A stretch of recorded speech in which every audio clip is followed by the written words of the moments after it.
Hello and welcome. This is Microsoft Excel training at Amavash. In this video, I'll be explaining advanced uses of pivot tables. So I'm going to put this data set into a pivot table. So I have to highlight it first, Control A, and then I have to insert it into a table first. I click OK, and then now I can insert a pivot table, summarize with pivot table. I click OK. So my pivot table will go to sheet 2. So the first thing that I want to do here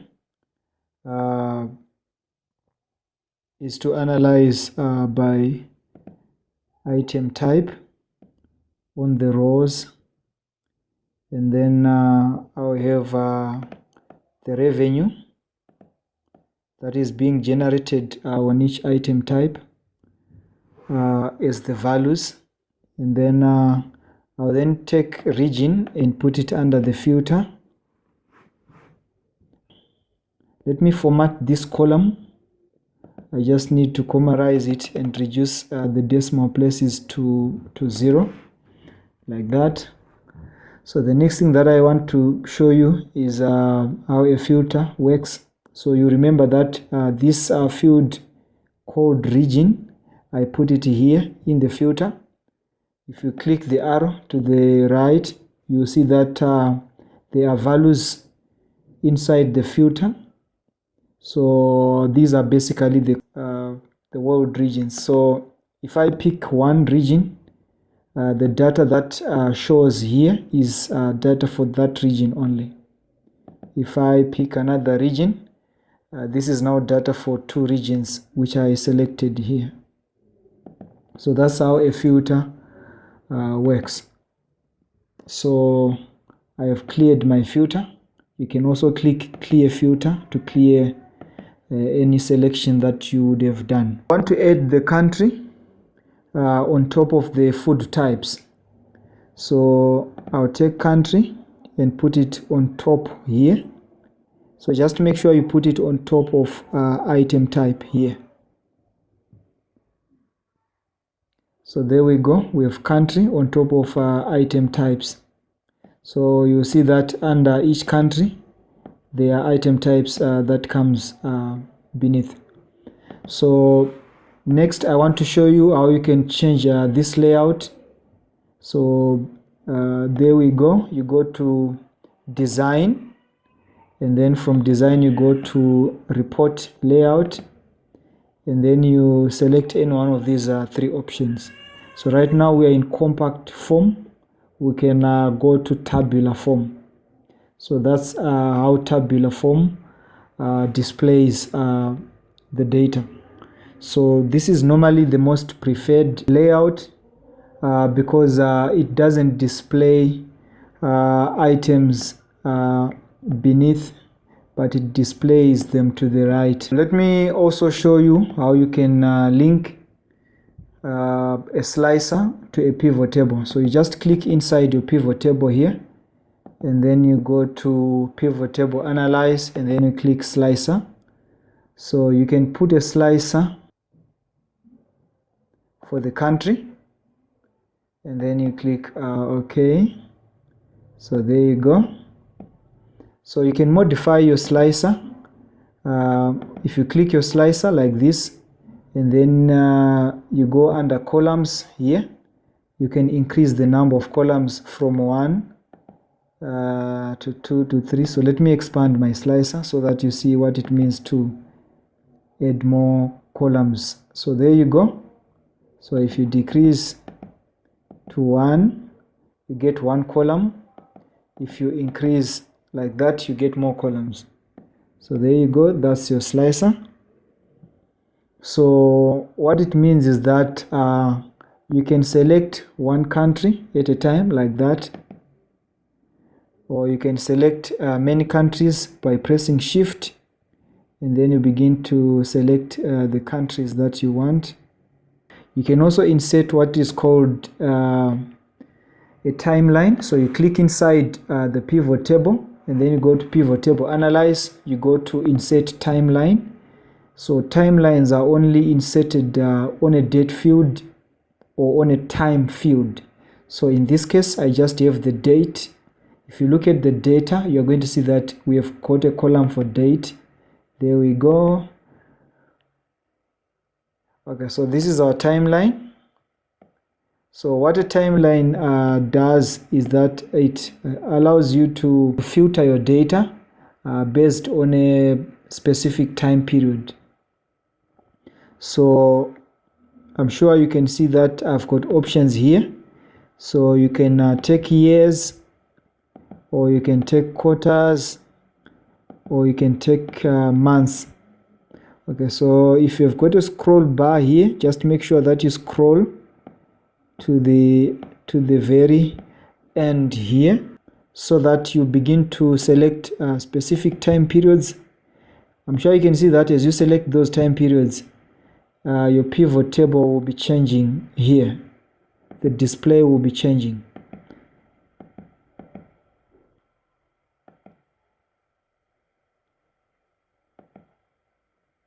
So you can select multiple time periods by dragging across like this. The information will also be changing as you provide the timeline. Let me go back to my data. I want to insert another pivot table. So I go to my data. I go to table, summarize with pivot table, and I want my pivot table to go to a new worksheet again.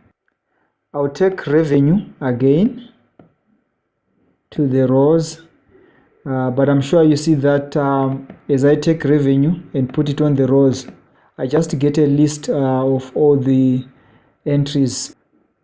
All of them, they just get listed on the rows. So let me add another field. As you can see, I've added revenue again.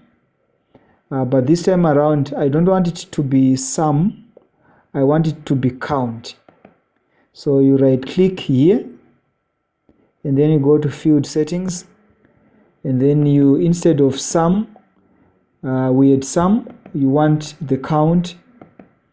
So it will be counting the figures. So it will be saying a revenue of $65 was realized once, a revenue of $189 was realized once, and the revenue of $218 was realized twice. So I can group these revenue figures on the left. So you right click on the field, and then you say group. So you can group by 500,000 like that. So the starting at and the ending at figures, you don't need to change them. That's the minimum and the maximum. You just have to provide an input here for your group by. Alright, so there you go. So I've got groups of revenue. So this is just saying revenues from $65 to 500,065. There were 1,904 of them in terms of count, like that. So I can add a region filter here, so that I just see the sales maybe that took place in the region of Australia. So you can see that the numbers have gone down. If I add another filter value, maybe Central America, the numbers will be changing. Let me remove the fields. I'll remove everything. I'll put date here, and then I put revenue again. I'm sure you can see that my pivot table is already grouped by month, but you can ungroup this. Right click, and then you go to ungroup. So when you ungroup, you go to the granular data, which is just specific dates. So you can still group this again. Right click, and then you go to group.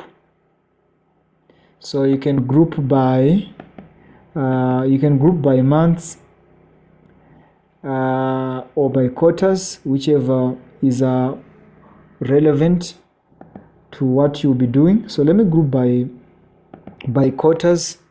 So there we go. So quarter one, I've got these revenue entries. So you can see that this is count. This is count. So again, you can change from count to maybe sum. So if you come here and then you right click and then you go to field settings. So where it says count, you change that to sum. And then you click OK.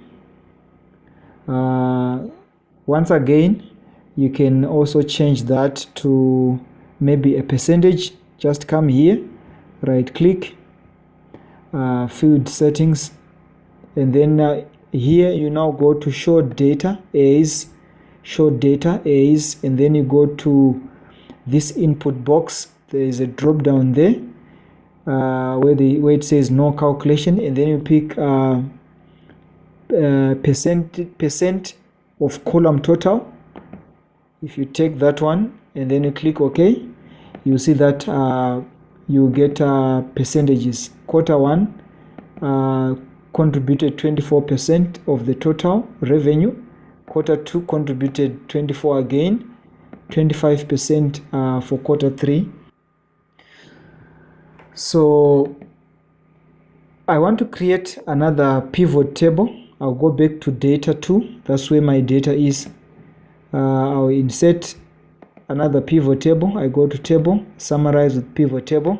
I'll allow my pivot table to again go to another worksheet number 4 in this case.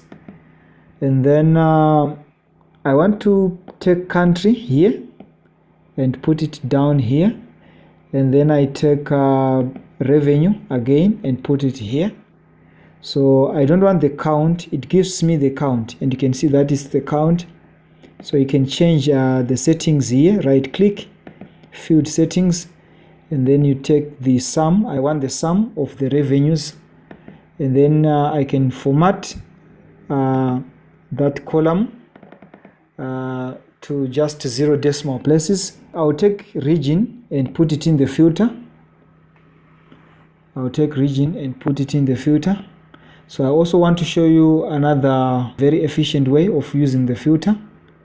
So you can, if you have your filter there, remember our filter is for region, so it contains the continents. So you can go to pivot table, and then you go to options, and then you go to show report filter pages.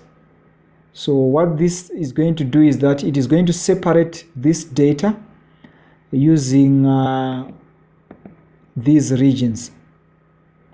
So let me demonstrate that. I click it.